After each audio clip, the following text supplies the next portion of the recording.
Good morning বন্ধুরা। এটা বেশ কিছুদিন আগেকার ভিডিও। গুড় আম বানিয়েছিলাম গ্রীষ্মকাল, মানে গুড় আম, আমের আচার, আম দিয়ে ভ্যারাইটি বানানো যায়।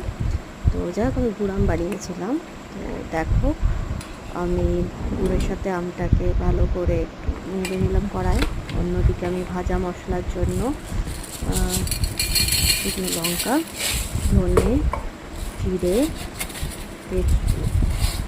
পাঁচফোড়ন আর দিয়েছিলাম সর্ষে, সাদা আর কালো সর্ষে দুটো ইউজ করেছিলাম, এতে কি তেঁতোটা কম হয়।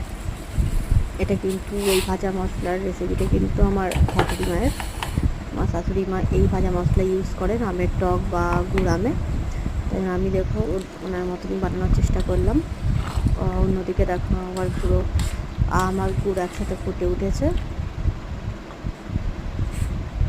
আমার হাজব্যান্ড যেহেতু একটু ঝোল ঝোল খেতে পছন্দ করে না, তাই পুরোটা গুড়টাকে পুরো ভালো করে চাপ চাপ করে নামানো